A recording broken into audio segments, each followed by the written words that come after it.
Assalamualaikum warahmatullahi wabarakatuh. Salam sejahtera buat sahabat Filah.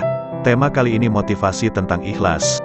Apakah ikhlas itu bikin sakit hati, bikin kecewa, bikin sedih, dan inilah makna ikhlas dalam Islam.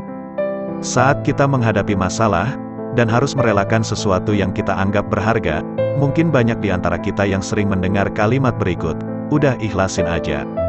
Jika kita lihat lebih dalam, secara etimologis, ikhlas memiliki arti jujur, tulus dan rela.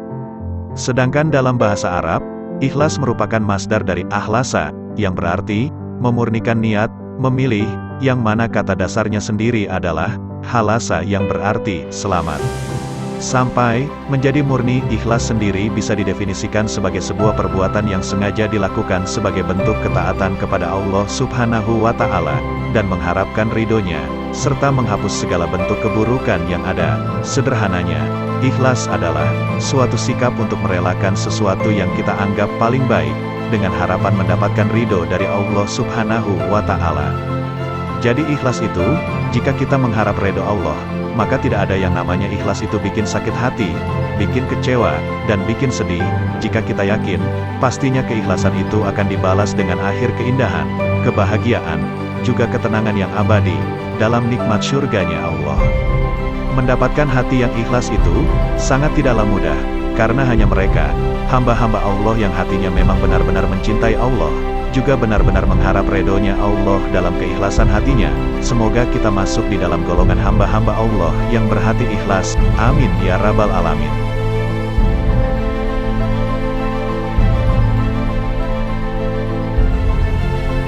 Dan melansir dari buku ensiklopedi Akhlak Rasulullah I, oleh Syekh Mahmud Al-Misri, asal kata ikhlas adalah akhlasa yukhlishu, yang bermakna membersihkan dan memurnikan sesuatu.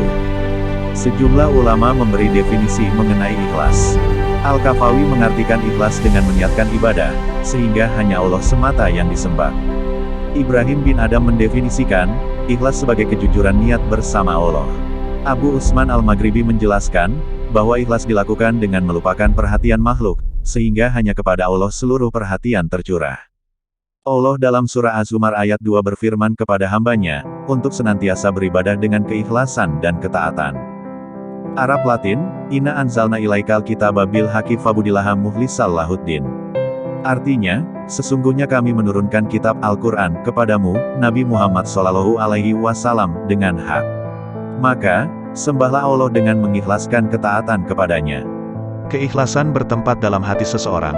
Untuk itu Rasulullah bersabda dalam hadis yang diriwayatkan dari Abu Hurairah. Artinya, sesungguhnya Allah tidak melihat rupa dan hartamu, tetapi Dia hanya melihat hati dan amalmu. Hadis riwayat Muslim. Nabi SAW menganalogikan amal yang dilandasi dengan ikhlas dalam hati, seperti bejana. Dari Muawiyah radhiyallahu anhu, ia berkata bahwa Rasulullah bersabda dalam sebuah hadis, artinya, sesungguhnya amalan itu seperti bejana. Jika bagian bawahnya baik, maka baik pula bagian atasnya. Jika bagian bawahnya rusak, bagian atasnya pun rusak. Hadis riwayat Ibnu Majah. Niat seorang muslim diibaratkan dengan bagian dasar bejana, yang mana bila niatnya baik, yakni hanya berharap kepada Allah, maka hasilnya berupa kebaikan dari Allah. Sebaliknya, bila niatnya tidak dilandasi karena Allah, maka seseorang akan mendapatkan hasilnya tanpa ada kebaikan dan keberkahan dari Allah. Rasulullah dalam hadisnya mengatakan bahwa seseorang yang mengerjakan amal dengan niat tertentu, maka ia akan mendapatkan apa yang dimaksudnya.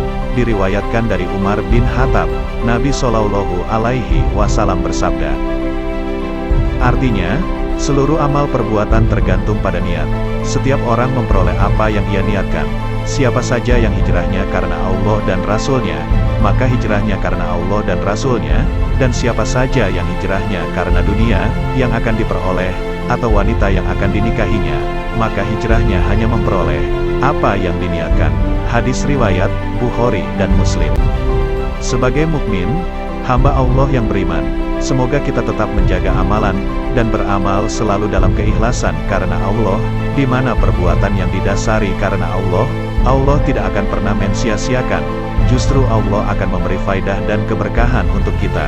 Bahkan Allah akan memberi balasan berlipat ganda, dan jauh lebih baik dari yang hambanya minta.